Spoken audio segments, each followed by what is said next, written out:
What's up, everybody? Thank you again for joining me on a Supplement Sunderday, a day of the week that we have made up where we're getting together to learn about a supplement together, about something that is going to be beneficial to our overall health picture, and things that I was never taught in pharmacy school.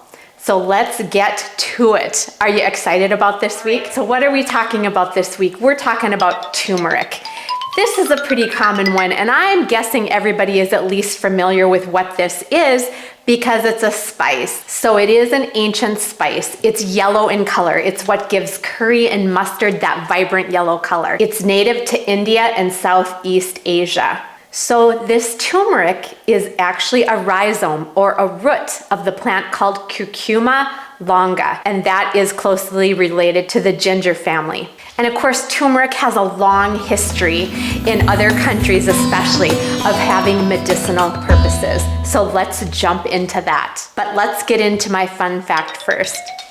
So turmeric has roots that go way back in not only America, but other countries and other cultures where it's been used in a variety of ways. So let's start with India. It's a spice, specifically in curry. We see curries with that vibrant yellow color. That's what's giving it that color. They use turmeric in Japan as a tea. They use it in Thailand, in cosmetics, in Pakistan as an anti-inflammatory. In China, they use it as a colorant. In Korea, they serve this up in drinks.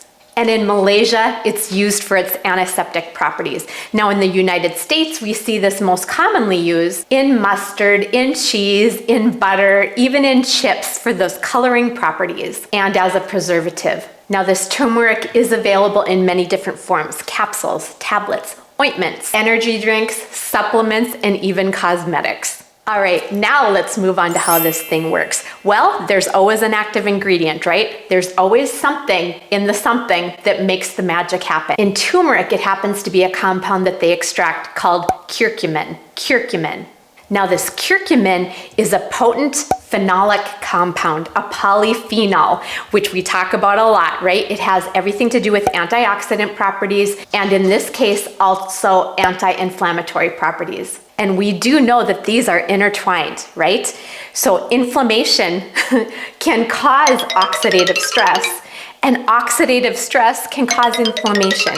So when we can have something that is tackling both of these, that's pretty cool. So how does it do this? Well, in the antioxidant side, it increases serum antioxidant compounds, so things like glutathione. And by doing that, it just improves the markers of oxidative stress in our body. Now on the anti-inflammatory side, this curcumin downgrades and blocks activation of genes. And it blocks this gene activation in the body, which of course leads to inflammation. Now, a third thing that this curcumin does, it boosts a protein component that we call BDNF, brain-derived neurotropic factor. But by increasing this protein, it promotes the life of our neurons in our brain. All right, now let's get into what this thing does. Well, it's a lot, right? We can break it down between anti-inflammatory, antioxidant, but because they're so intertwined, and we've talked about this so often before, we're just gonna cover it in quick-like fashion. So things like arthritis and rheumatoid arthritis. It decreases heart disease, and they find that that has something to do with the work that it does on our endothelial cells. It also helps in IBS, pancreatitis, all those abdominal issues that are caused by inflammation. It helps with our skin health. It helps with our cancer risk. It helps with our cholesterol panels, the total panels. It helps with diabetes and insulin resistance. They've even found that by using this topically, it helps to prevent eye degeneration. And a big one that kind of wraps up so many of these things together, metabolic syndrome. And that is pretty complicated. Like when your body is struggling with all of this together, and then when we get back to that brain-derived neurotropic factor, that has everything to do with cognitive issues. So things like Alzheimer's, things like depression and anxiety. And in a study they did, they even found that this used in therapeutic amounts can be just as effective as Prozac in depression.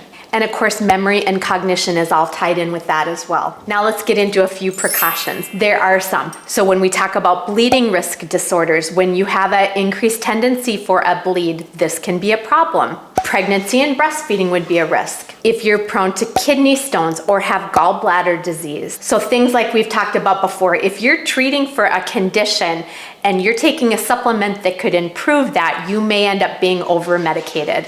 And taking this turmeric or the curcumin is going to be different if you are taking it as a single source item, which commonly you find mixed with black pepper, because there is a compound in there that will increase substantially the absorption of this curcumin in your body. It is not well absorbed on its own, which is why it is paired with that really commonly. All right, now let's talk Plexus, the best part. There are 3 products in the Plexus line that have turmeric in it. The first one being Ease, and then the Active, and the Immune Plus. So let's start with the Ease. The Ease is Plexus's answer to inflammatory issues. No, what the triplex is not going to get on its own, and if you're still struggling with inflammation as a whole, the Ease is a fantastic product. Turmeric is part of the picture of this product. And secondly, the Active. We've talked about the Active before. It's a fantastic product for many, many reasons, and turmeric is part of the picture of this makeup as well. And lastly, but never leastly, the Immune Plus. Because the turmeric potential in that curcumin is so diverse in what it can do, it has everything to do with our overall health, right? All the big ones. And when we can take care of inflammation and oxidative stress in one ingredient, it is no surprise that they have also put that in this product called Immune Plus, or Everybody Needs This. So if you hear me talk about the product called Everybody Needs This, this is the one. All right, you guys, thanks again for joining me on a Supplement Sunderday. I'm going to link the videos in the description box that I have done on each of these products. So if you're interested in seeing all the ingredients and what they do in each of these products, it's covered in those videos. And again, if you are not on the Plexus train yet and you are intrigued by all these ingredients and all these natural plant-based supplements that we are finding are so beneficial for our health picture, let's get you on. Let me help you find your best health yet. So cheers to your health and happiness.